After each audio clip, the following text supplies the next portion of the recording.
Pagi hari di teras istana, sang presiden sedang menikmati seduhan kopi hasil perkebunan dari rakyat.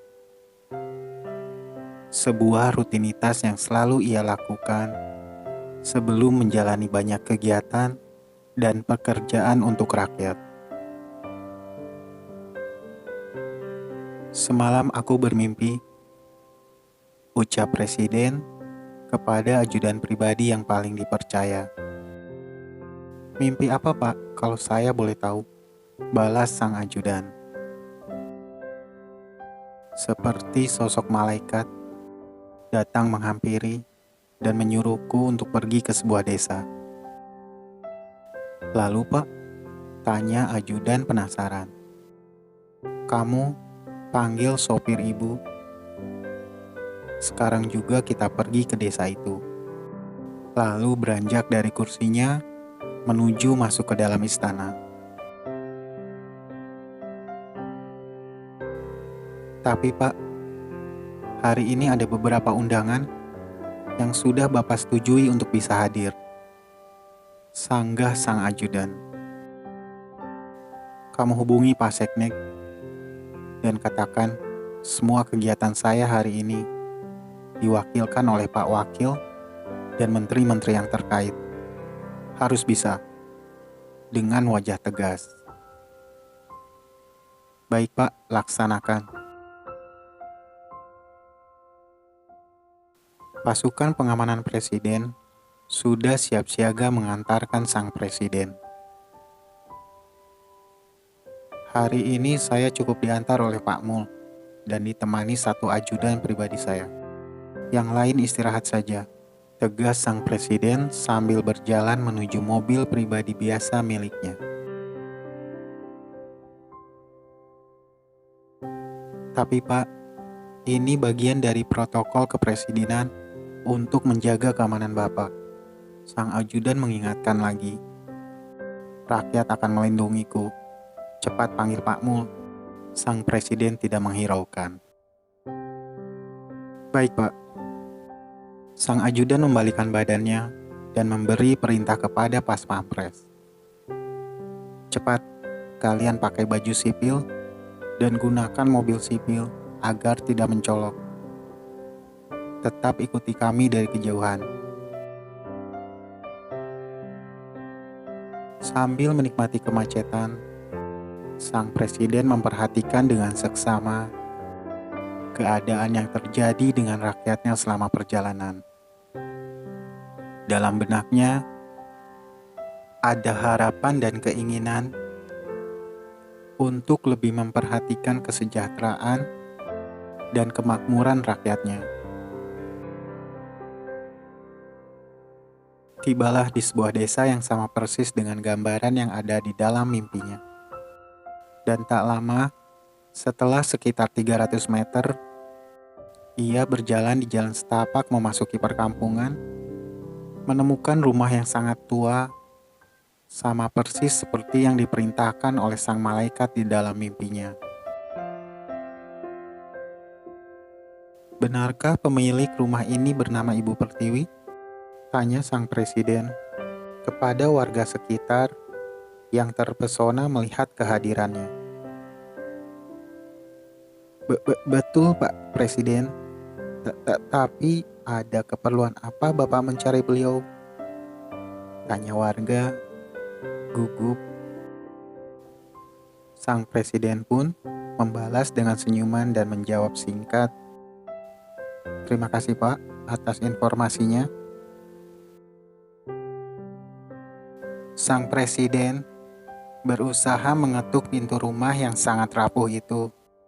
Tapi hingga ketukan ketiga, tak ada jawaban sedikit pun dari dalam rumah. Sang ajudan lalu memberanikan diri untuk membuka pintunya dan tidak terkunci.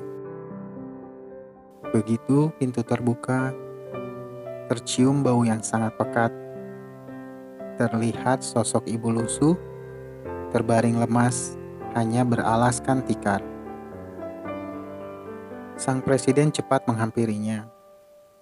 Mata sang ibu sedikit kaget melihat sosok sang presiden ada di rumahnya, tapi tanpa bisa mengucapkan sepatah kata pun karena kondisinya yang sangat lemah. Sang presiden segera mengangkat Ibu Pertiwi ke dalam pangkuannya dan membawanya ke arah mobil. Hubungi lagi Pak Seknek, perintahkan instansi terkait untuk segera membangun desa ini, terutama rumah Ibu Pertiwi. Kirimkan sembako sebanyak-banyaknya. Saya tidak mau di desa ini ada yang lainnya ikut merintih kesakitan seperti Ibu Pertiwi. Perintah sang presiden meletup. 1 bulan kemudian, sang presiden mengunjungi Ibu Pertiwi di rumah sakit. Bagaimana keadaannya, Bu? Sudah membaik? Terima kasih, Pak. Dokter bilang kondisi saya sudah sangat membaik. Terima kasih atas pertolongan Bapak. Semoga Bapak selalu dalam perlindungan Tuhan dan dibalas oleh Tuhan dengan kebaikan yang tak terhingga. Doa Ibu Pertiwi dengan sangat tulus kepada sang presiden. Setelah ikut mengantarkan Ibu Pertiwi kembali ke rumahnya, sang presiden meminta agar ia diantar ke kantor kepresidenan, bukan kembali lagi ke istana. Mulai hari ini, buka pintu istana untuk rakyat.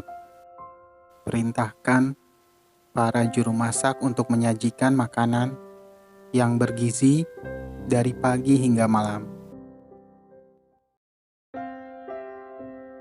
Beritahu semua menteri, mulai hari ini sampai jabatan saya berakhir, rapat pindah ke kantor saya. Saya ingin istana kembali menjadi rumah mereka. Mereka bisa memberikan aspirasinya setiap hari saat saya pulang dari kantor. Pemandangan yang tidak biasa terjadi di istana pun kini berubah. Setiap hari, rakyat dari berbagai latar belakang silih berganti berdatangan ke istana, menikmati sajian makan siang sampai hidangan makan malam dari sang presiden. Semua ini dibiayai langsung dari gaji pribadi sang presiden. Dan setiap kali sang presiden pulang dari kantornya, ia selalu menyempatkan diri berbaur dengan para rakyat untuk mendengar masukan dan keluhan apa yang bisa ia kerjakan demi kesejahteraan dan kemakmuran mereka.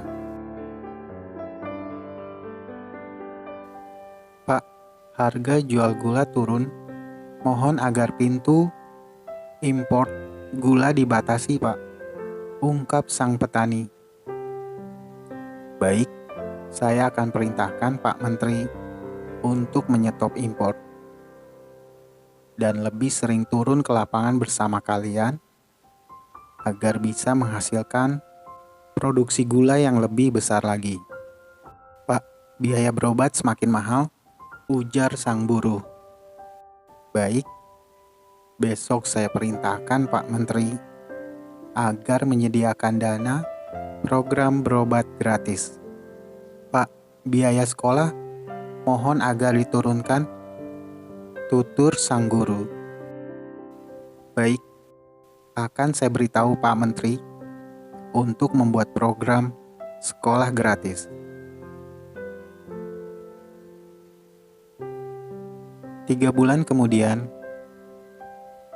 dalam rapat terbatas antara sang presiden dan para menteri, luar biasa Pak, program swasembada pangan dari Bapak berhasil.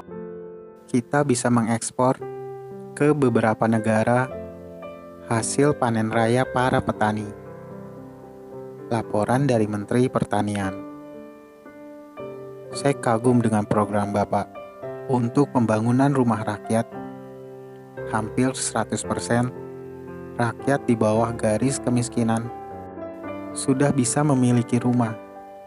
Laporan Menteri Perumahan. Lapor Pak, ekspor ikan kita meningkat tajam.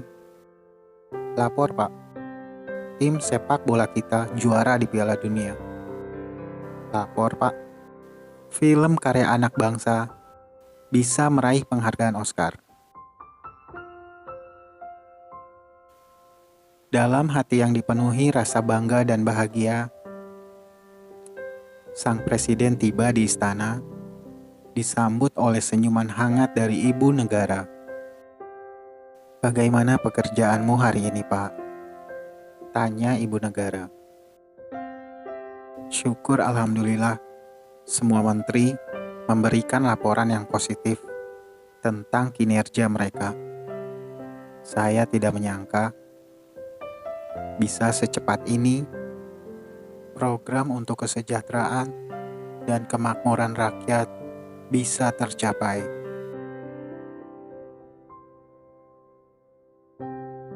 Alhamdulillah, itu semua berkat kecintaanmu kepada rakyat, Pak. Dibalas oleh doa terbaik dari mereka untukmu. Dan Tuhan dengan cepat mengabulkan doa dari rakyat